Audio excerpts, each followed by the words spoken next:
खुलुमबाय आं माइनाव बसुमतारी गिबियावनो बर' रादाब नायगिरि नोंथांमोनखौ आंनि चेनेलाव बरायहरबाय लोगोसे गोजोन फुंबिलिनि गाहाम हामलायथि बावहरबाय नोंथांमोननि थाखाय लानानै फैबाय आं गोदान मोनसे रादाब नोंथांमोना भिडिअखौ अननानै जोबजासिम नायलांदो। दिनैनि गिबि रादाबाव दङ दुलाराय बर' फरायसा आफादा फिन खुद्रिसारनाय हाबाफारि लानो थांगासिनो दङ। फैगौ 8 जानुवारि खालि फिन खुद्रिसारनाय हाबाफारि लादों दुलाराय बर' फरायसा आफाद एबसुआ। बर' बिजों सोलोंथाइनि जेंनाफोरखौ थाबैनो सुस्रांनानै होनो थाखाय आसाम सोरखारखौ नारसिननो मोनफ्रोमबो जिल्लानि गाहाय मावख'आव 3 घन्टा सुबुं खुद्रिसारनाय हाबाफारि लानो फोसावदों दुलाराय बर' फरायसा आफादा। 20 साननि दिहुनथाइ गोनां फावथाय मावबादा 2024-25 मैया थुंगेबाय। BTC-नि नायजाब आरो फावथाय बिफान, सिनेमा एन्ड थियेटार डिपार्टमेन्ट आरो बड'लेण्डनि सिङाव थानाय मोन 8 हारिमुआरि हानजाफोरनि जथायै बानजायनायाव थांनाय 11 दिसेम्बरनिफ्राय 30 दिसेम्बरसिम गासै 20 साननि हाबाफारिजों बड'लेण्डनि मोन 8 गुबुन गुबुन थावनियाव खुंफुंनाय दिहुनथाइ गोनां फावथाय मावबादा 2024-25 नि फोजोबनाय हाबाफारिखौ मैया खुंफुंदों।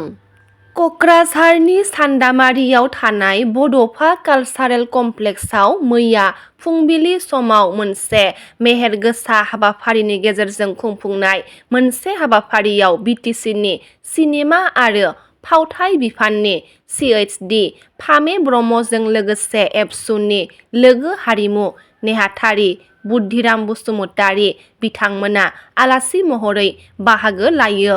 फोजोबनाय हाबाफारिजों लोब्बा लाखिनानै बे हाबाफारियाव गासै मोन 8 हारिमुआरि हानजाफोरनि मोन 8 नायजाबफोरबो दिन्थिफुंनाय जादोंमोन होनना मिथिनो मोननाय जादों। हाबाफारियाव BTC सिनेमा आरो फावथाय बिफाननि CHD फामे ब्रह्मजों लोगोसे लोरगि थियेटार ग्रुपनि गाहाय नेहाथारि सन्जीब कुमार ब्रह्म बिथांमोना माखासे बाथ्रा फोरमायथिनायखौ नुनो मोननाय जादों।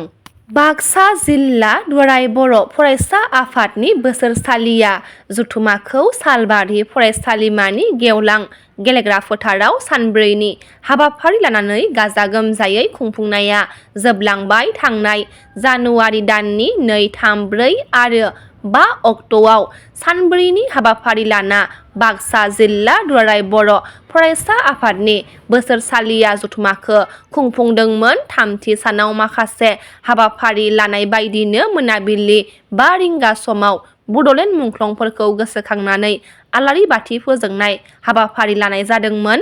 बड'लेण्ड मुंख्लंफोरखौ गोसोखांनानै आलारि बाथि फोजोंनाय हाबाफारिखौ मावफुंना होदोंमोन बरपेटा जिल्ला एबसुनि बारग' आफादगिरि हिटलार बर' बिथाङा।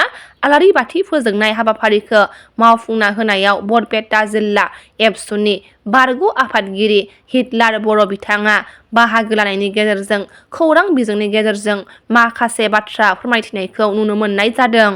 मख'नो गोनांदि बाक्सा जिल्ला दुलाराय बर' फरायसा आफादनि गोदानै 2025 2026 इं मायथाइनि आफादगिरि महरै नन्देस्वर बर' आरो गाहाय नेहाथारि महरै नितु कुमार ब्रह्म बिथांमोनखौ सायख'नाय जाबाय होनना मिथिनो मोननाय जादों।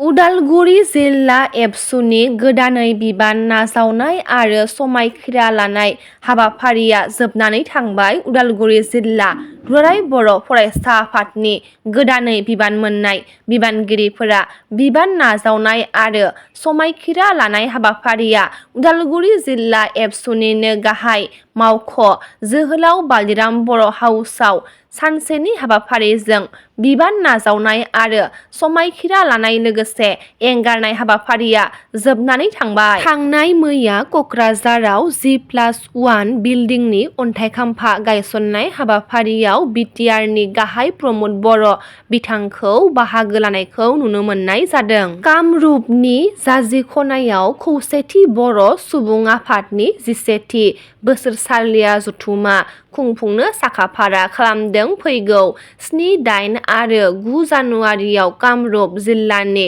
जाजि खनायाव झारखना माइनाव फोथाराव खुंफुंगोन खौसेथि बर' सुबुं आफादनि 11थि बोसोरसालिया जथुमाखौ बे हाबाफारियाव लैहोर लैहोर फैनानै रायजो राजाफोरखौ बाहागो लाफैनो गुरैयै खावलायहरदों मिरु इउबिपिअनि गाहाय नेहाथारि पिताम्बर ब्रह्म बिथाङा। चिरांनि बिजनी सोहोरनि जारिमिनारि रामसीता मन्दिराव प्रेम स्थल धर्मशाला मुंनि जुलि नब्लांनि अन्थाइ खाम्फाखौ एमएलए अजय कुमार रय, MLA Nirmal Kumar Brahma, EM Dhananjay Basumatary, MCLA Madhav सेत्री आरो गुबुन गुबुन दैदेनगिरिफोरा बाहागो लानायाव बेखेवना होयो बिटिआरनि गाहाय प्रमद बर' बिथाङा बिटिआर सोरखारा गासै 1 कौटि रां बाहायनानै प्रेम स्थल जुलि नब्लांखौ लुगोन होनना फोरमायथिनायखौ नुनो मोननाय जादों।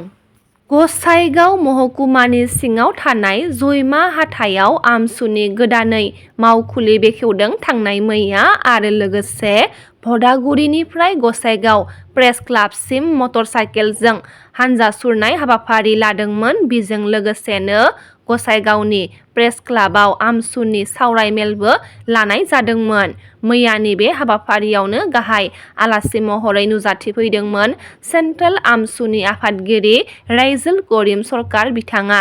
हाबाफारियाव नुजाथिनायजों लोगोसे बिथाङा एबारनिफ्राय जों सोलोंथाइनि फारसे बांसिन गोसो होनाय जागोन एबा खामानि मावगोन होनना खौरांगिरिफोरनि सिगाङाव फोरमायथिनायखौ नुनो मोननाय जादों। रादाबा एसेनोसै। गाबोन फिन गोदान रादाब लानानै लोगो मोनगोन। नोंथांमोना भिडिअखौ जोबजासिम नायबायब्ला अन्नानै लाइक, शेयार, कमेन्ट लोगोसे साबस्क्राइब खालामनानै होदो। गोजोन्थों।